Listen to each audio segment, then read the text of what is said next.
So in this video, I'm going to give you 3 ways that you can add 10 plus points to your score, and each of these strategies can each be worth 10 points all by themselves.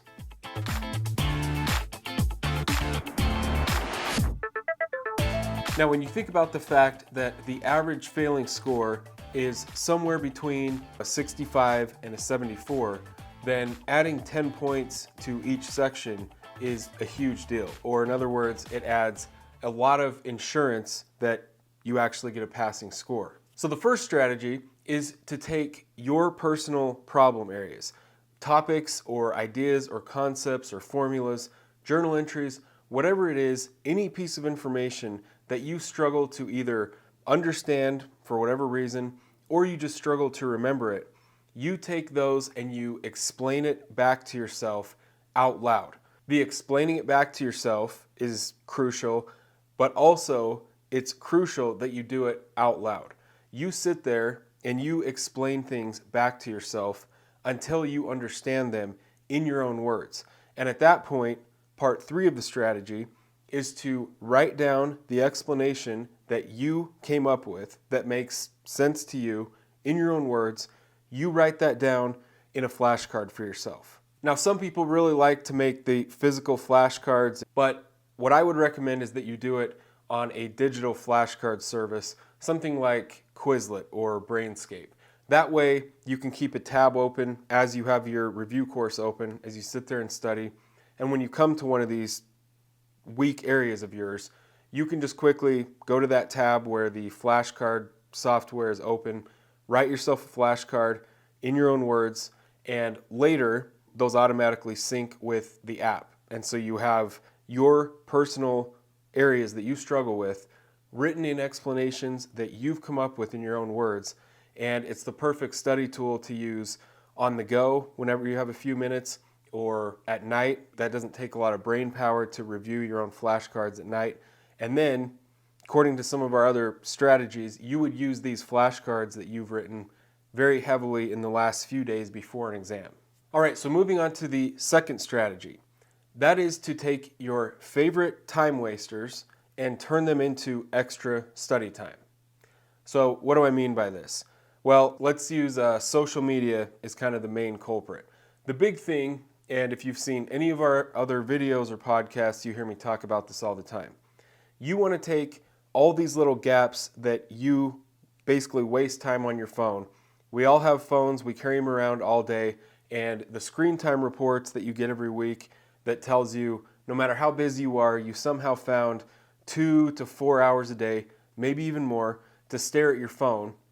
And typically you don't do that all in one time during your day. That typically happens by looking at your phone 100 times a day in these little 2 to 5 to 10 minute chunks. Ideally, you're doing your main studying every day, right? The idea with this is to simply add in a ton of extra study time per section by trading in your favorite time wasters like Reddit, TikTok, Instagram, music and podcasts. For our purposes, if you are really wanting to get laser focused and pass your CPA exams in a few months instead of a year or more, you trade all your media time and use it to get in extra CPA study. So when you're driving in your car, when you're working out, when you're doing your favorite activities like mountain biking on the weekends, whatever it is, you listen to audio notes all the time. As you go about your normal day, whenever you would normally just open your phone for a few minutes and scroll through Instagram or, again, whatever your favorite time-wasting apps are, you trade that in for taking quizzes or reading review notes on our app. Now, when you make this a habit and you do this consistently, and again, you can hear this on interview after interview on our podcast interviews with some of our previous customers, when you do this consistently, this helps you add in an extra, again, assuming you're doing your main study session at some other point during the day with your main review course. This strategy, as long as you're consistent, helps you add in an extra 2, 3, maybe even 4 hours a day of study time. Now, if you're studying for 6 to 8 weeks, that's 42 to 56 days, 40 to 60 days of studying. You take 3 hours times 40 extra days, that is an extra 120 hours of study time above and beyond your main study sessions. So an extra 80 to 100 to 120 hours of study time, that is obviously going to have a huge effect on your retention, the level of understanding you have among the topics and how they relate to each other. You will be much more likely to perform well on test day. I mean, obviously, like, again, your main study sessions, whatever that adds up to, you add on an extra 100 hours of study time onto that, you're obviously going to increase your scores. So this idea is self-evident when I explain it like that. It's doing something you're already doing, messing around on your phone. For a few months, you switch out time wasters for actual CPA study using study tools on your phone. Ideally, our Superfast CPA study tools, because they're designed for this exact purpose, and you will score much higher. Anecdotally, from hundreds of emails I've received from our customers through the years, typically the average CPA candidate that adds just this one strategy, adds in our study tools to what they're already doing, and this idea of mini sessions, they add typically 10 to 20 points to their next score. Okay, so moving on to strategy number 3, and that is to schedule your test on a Monday, and then you have what I can only call a mega cram session on Saturday and Sunday before your exam on the Monday. Now again, this strategy, if you've been inconsistent and you haven't studied consistently every day up until this point, this strategy isn't going to save your score on its own.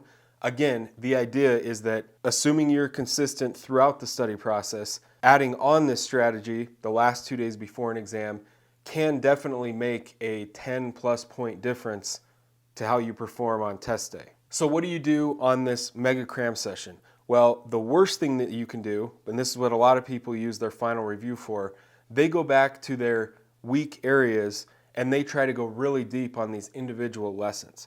You have to remember, let's use FAR as an example, you are going to be tested on 200 to 240 topics roughly, or at least there's that many topics that could appear on the exam. And so by far the best use of your time in these last few days to just do exactly what you're going to be doing on test day. So sets of 30 multiple choice questions over and over and over. And as you review those sets of 30, reviewing your answers after the fact, when you see things that, again, you keep forgetting or you just struggle to remember how a formulation is done or whatever, you take the time to keep making those flashcards where you stop, you explain the explanation back to yourself, put it into your own words, and keep making those flashcards. That's all part of this 48-hour process. So to give you specifics, what we teach our clients to do is 2 sets of 30 multiple choice questions and then 1 set of 5 to 7 practice sims. So this is like a mini version of a full practice exam, but it doesn't have that added stress of sitting through an entire 4-hour full mock exam and not seeing any of your answers until clear after the fact. You want to do the 30 questions, see the answers, review them, make flashcards as needed, do another set of 30, and so on. Do the same thing with the simulations. The other thing that we teach our clients to do in this mega cram session is to try and read our review notes for whatever section you're studying for. You try to read our review notes all the way through 3 times in these last 2 days.